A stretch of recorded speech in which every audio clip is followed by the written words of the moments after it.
Greetings, Twitter, X. Hopefully this will work this time because I was streaming and didn't realize that nothing was going out on the web, and I don't know why. Good afternoon, Twitter. I wanted to take this opportunity to sit down and talk live. As you know, quite a lot has happened over the last 24 hours or so. And I felt that I needed to sit down and kind of talk about a little bit, certain aspects of it myself, because of certain of things that have occurred.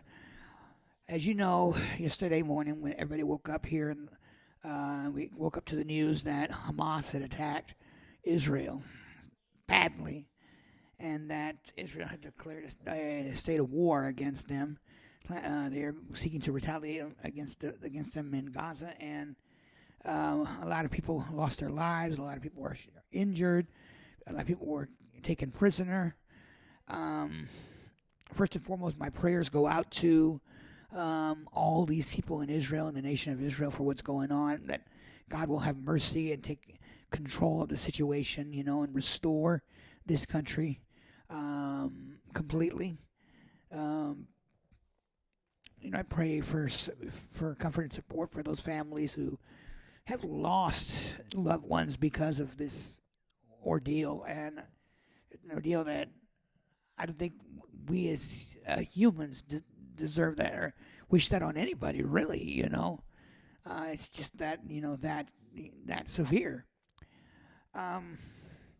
Well, the part that I wanted to talk about was not necessarily directly with the attack itself, but the fact that certain news media personalities and politicians have taken to spew, I guess, or declare certain disinformation with respect to the President of the United States and the attack on Hamas. And I think that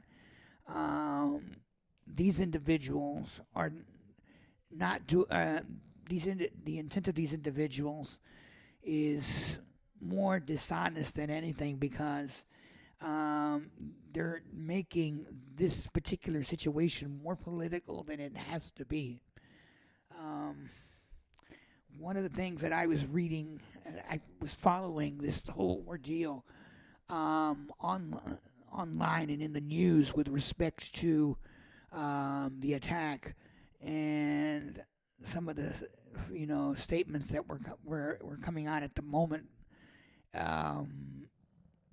There was statements to the effect that, and if you remember, not too long ago, the U.S. did a prisoner swap with Iran, and promised them $6 billion in humanitarian aid on top of that. Now, that was really something that was brought up yesterday a lot, and unfortunately, the individuals who spoke of this had not provided any factual evidence to support their claims. Just the fact that they're saying, the president funded the Hamas attack by the $6 billion that he gave Iran. Another thing that was said was that the weapons that we left in Afghanistan were being used in the attack by Hamas. I haven't yet to see any evidence to that. I'm still trying to research that right now, more than anything. And if I do come across any factual information, I will make it a point to come back online live here and clarify.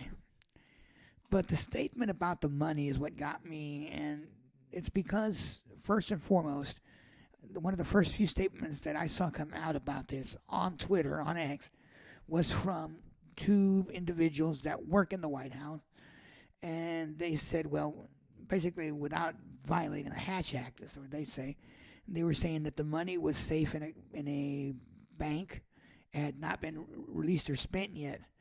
And a number of these news picked up on that, and we're reporting that as, fact that the money was still safely in a Qatari bank, had not been spent, that it's under the oversight of the Qatari authorities and the U.S. Treasury Department.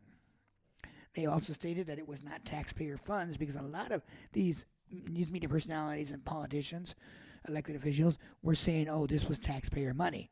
That is not the case, and unfortunately, these personalities, these individuals, have not, published any proof to support that and those other claims.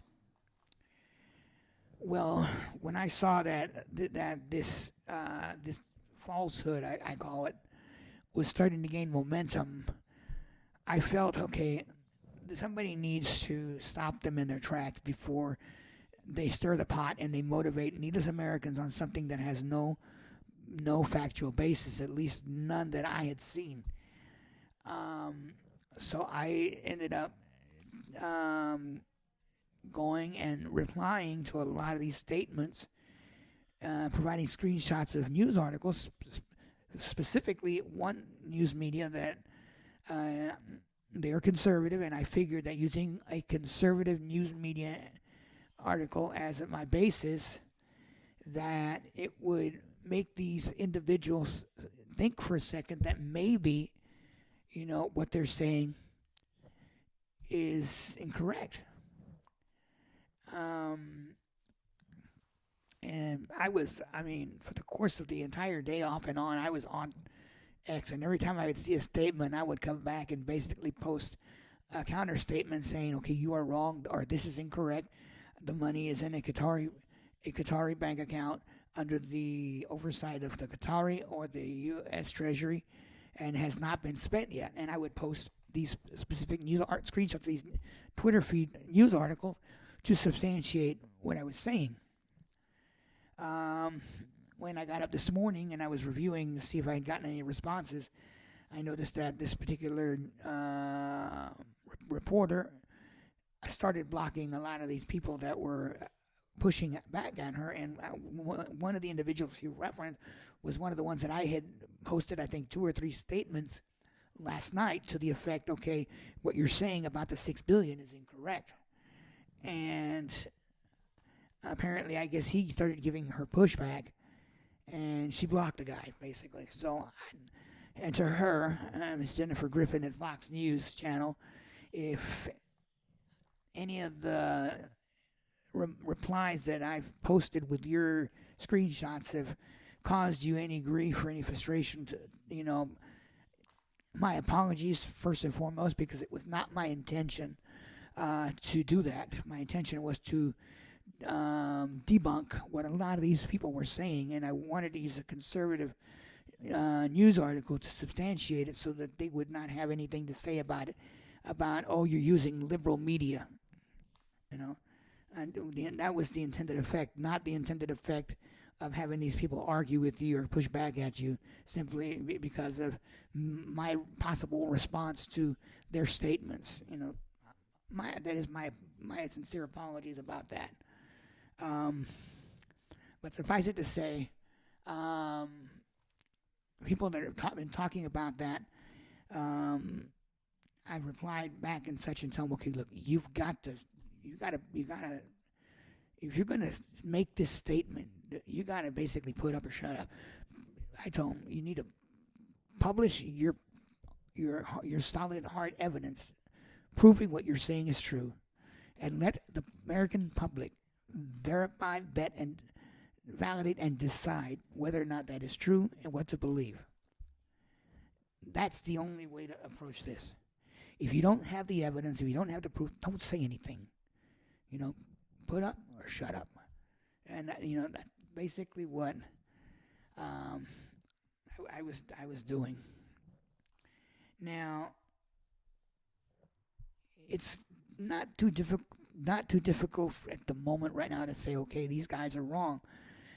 A lot of these guys have posted these statements, but they have not shown or have not demonstrated any evidence to support what they're saying. I mean, think about this.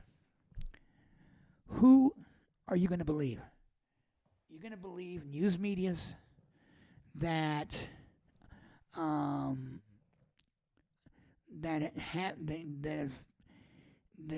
citing interviews with certain people from the White House, from government, to support what they're saying. Are you going to believe them, or are you going to believe somebody who's just spouting a statement but is not shown any proof to substantiate it? I think common sense would tell you, who to believe in that sense. And I think as Americans, we need to be prudent in who we decide to believe and who we don't. Okay, that's my view on that.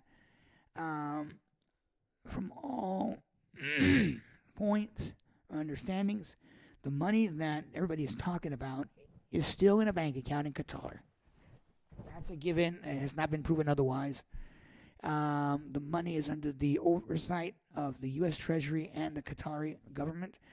The way it's supposed to work, from what I've read, is that whenever Iran wants to purchase medicines or foods or humanitarian items, they can do that, provided they show a bill of lading, or they show a basically a receipt saying, okay, we are buying this stuff, reimburse us. And to date, they haven't done that. The money is still sitting in that bank and hasn't been used. So technically, if it has not been used, how can it fund an attack? It's not possible. It means Iran is using their own money, and my hope is that the President Biden and his administration, upon reviewing the situation, and they can make a decision and say, okay, well, look, Iran, you acted this way. You funded this attack. We're going to withhold the aid until further notice, and basically reconsider and deny Iran the access to the funds given the result of their actions. That would be the more prudent thing to do, and I hope that would be the case, at least until all this mess with Hamas is taken care of. Maybe later on down the line, if Iran shows some sort of what's the word I'm looking for? Some sort of remorse or willingness to change, that maybe, there would be another reconsideration about the humanitarian aid. But I don't see how the U.S. can continue to give that, or allow to give that aid, given what has transpired. But then again, it all boils down to that that it needs to be proven that in fact Iran has funded this Hamas attack directly. If there is evidence to prove that, then the U.S. would be in their rights to permanently withhold that humanitarian aid. We'll have to wait and see. At this point, it's uncertain. But what we do know is that the money is still safe in a Qatari bank, and people who say otherwise, that are saying the money was used to fund the attack, don't know what the hell they're talking about. Plain and simple. And if they do, they need to prove what they're talking about.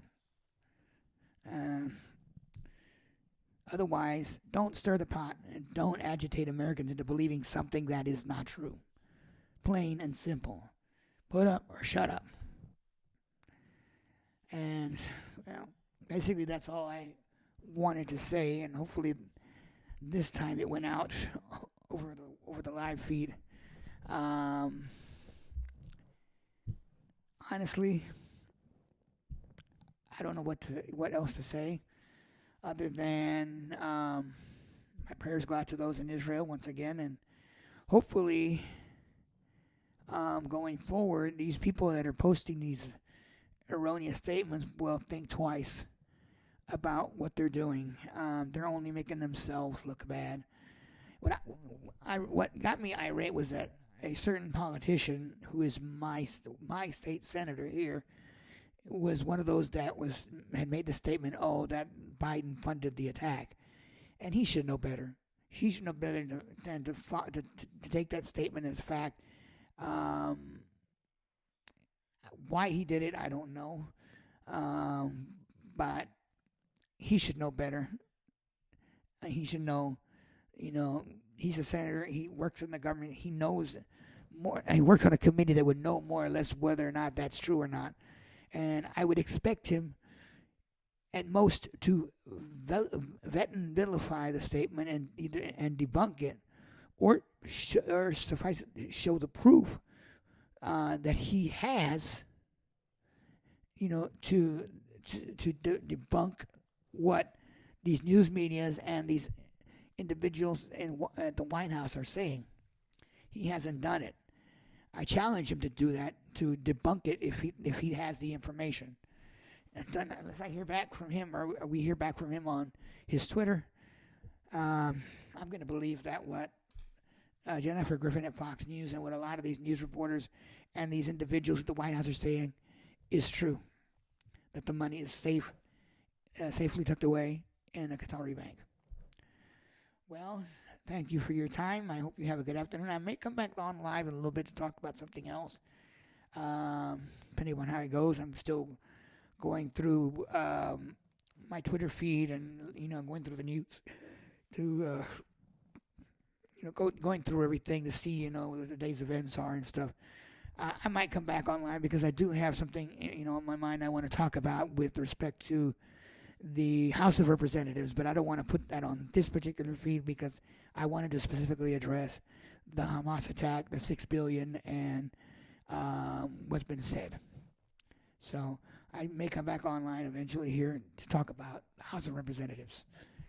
In the meantime, thank you for your time and have a good day, and I'll see you in maybe hopefully just a little bit.